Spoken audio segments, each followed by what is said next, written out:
Não tenho muito tempo para falar sobre ele, mas procure estudar sobre o apóstolo João. Você vai ver que este apóstolo, que morreu tão velhinho em relação aos outros, quando João morreu, já fazia mais de 30 anos que Paulo já tinha morrido. Dos apóstolos de Cristo, ele era o mais jovem. Alguns estudiosos acreditam que ele tinha em torno de 17 para 20 anos. Ele era muito jovem. Mas, algo que nós temos que aprender sobre ele. Deixe-me ler alguns textos com vocês. Vocês vão se cansar um pouco, mas tenham paciência comigo. Eu vou terminar logo. João 1,35. Olha que coisa linda. No dia seguinte, João 1,35. Se vocês quiserem ouvir, é melhor, porque eu vou ler bem rápido. No dia seguinte, estava João outra vez na companhia de dois de seus discípulos.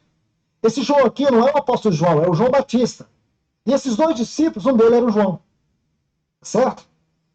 Ele não coloca se estava o João Batista e eu. Não.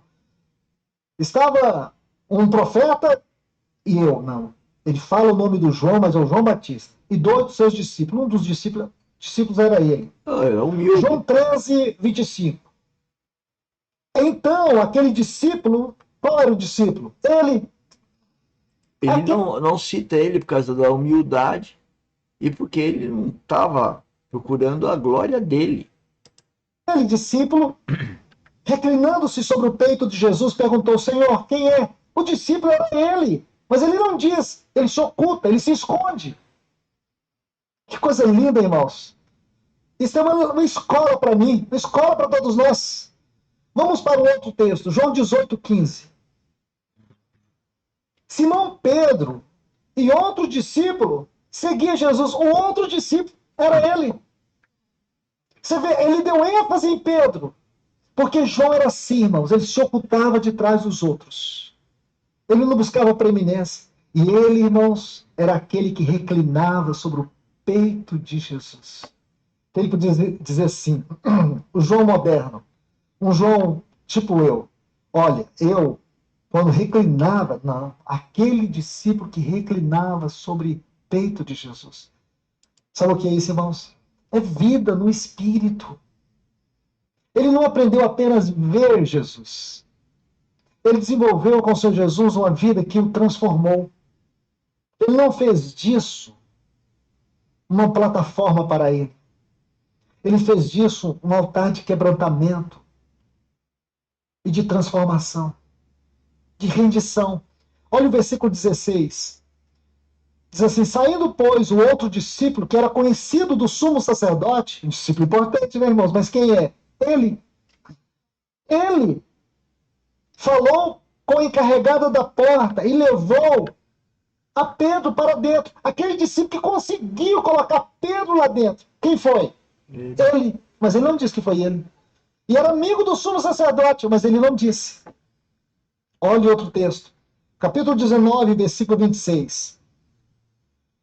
Vendo Jesus e sua mãe, e junto a ela o discípulo amado. Quem era esse discípulo amado, irmãos?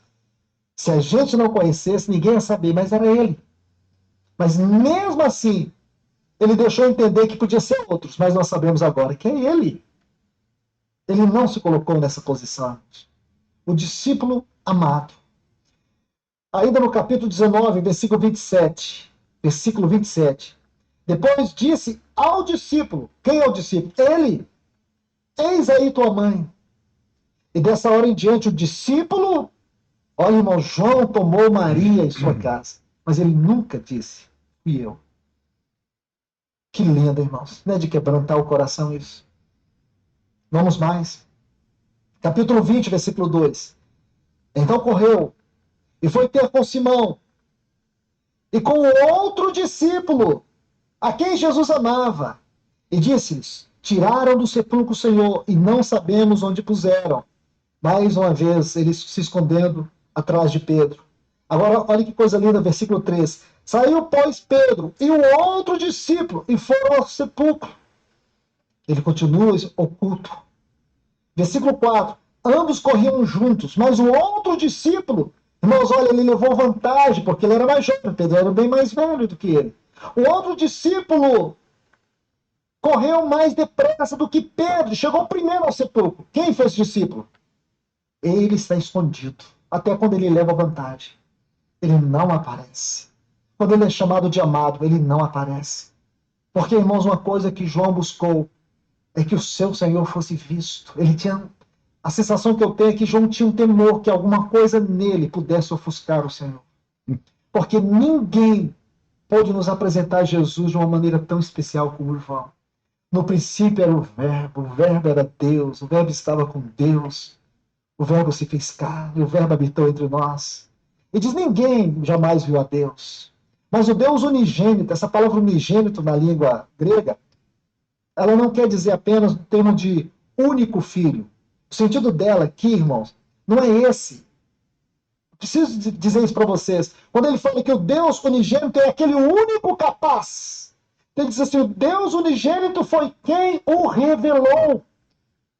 Então ele quer dizer assim, o Deus, esse aqui, o Verbo, é o único capaz de revelar o Pai. Ele é cuidadoso, irmãos. Isso é algo que você precisa encontrar no evangelho dele. E ele faz tudo para que o Senhor não fosse ofuscado por nada na sua própria vida. Então vamos continuar aqui para a gente terminar. Ainda no capítulo 20, versículo 8. Então entrou também o outro discípulo, que chegara primeiro ao sepulcro, viu e creu. Ele foi o primeiro que chegou ali ao sepulcro, viu e creu. E quem é esse outro discípulo? Ele, o João. Capítulo 21, versículo 2. Estavam juntos Simão Pedro, Tomé, chamado Dídimo, Natanael, que era de Caná da Galileia, os filhos de Zebedeu. Ele é um dos filhos de Zebedeu. E por último, irmãos, no versículo 7 deste capítulo 21, aquele discípulo a quem Jesus amava, disse a Pedro, é o Senhor. Não é uma riqueza para nós, irmãos, tudo isso? Deixa eu colocar só mais dois textos para a gente fechar de uma vez. Versículo 20 e 24.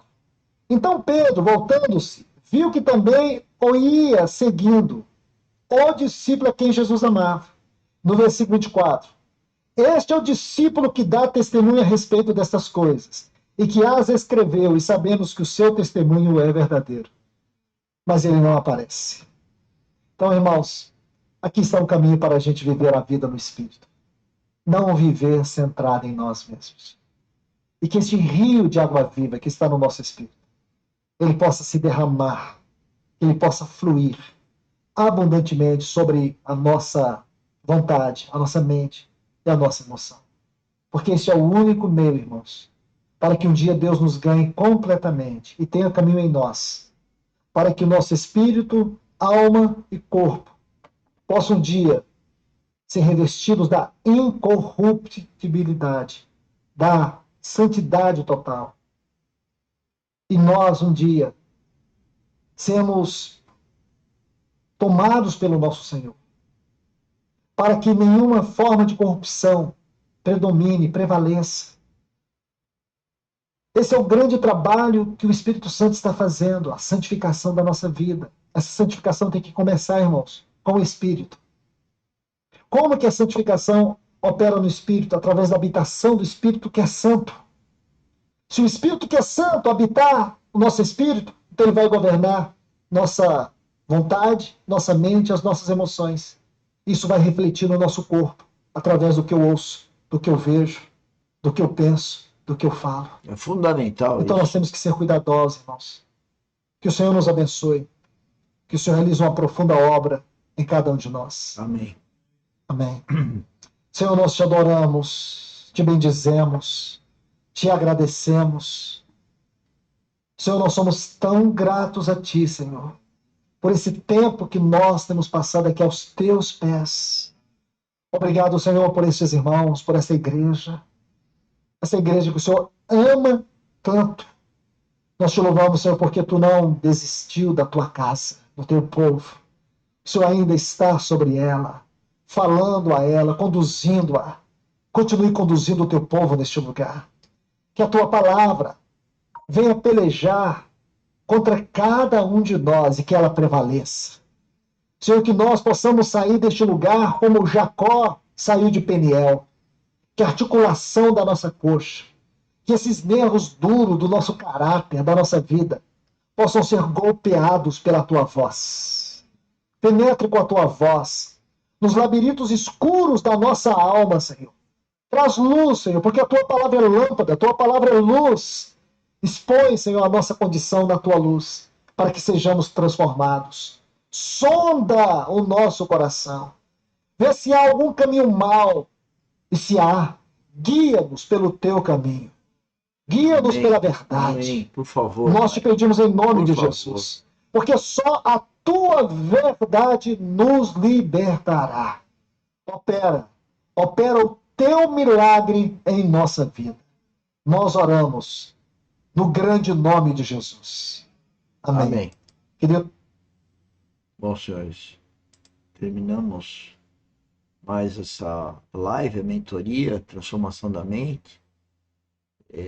Vídeo 3 do título Transformados à Imagem de Cristo, com o Luiz Fontes. E à noite também temos uma live às 19 horas. Venha participar dessa live às 19 horas. E para quem costuma vir pelo Instagram, é muito melhor a gente estar no canal YouTube, onde que nós podemos conversar sobre os assuntos que a gente trata aqui. Então, convido vocês à noite ao live, às 19 horas, repetindo, e amanhã, às 10 horas, a mesa do Senhor está ligado à cruz. Cruz essa que é um fenômeno universal, mais importante de todos os tempos, onde que nós podemos ter uma vida espiritual, estabelecer uma vida espiritual como filhos de Deus. Pode existir para nós uma coisa melhor do que isso. E temos que homenagear, honrar a Deus, e como fazia na igreja primitiva aos domingos de manhã. Sem religiosidade, mas nós não somos religiosos, não. Nós somos filhos de Deus mesmo, temos uma vida com Ele. E temos que nos aprimorar todo dia para merecer isso, para a glória dele, inclusive. Tchau, tchau. Um bom almoço para vocês de sábado, até a noite às 19 horas. Muito obrigado.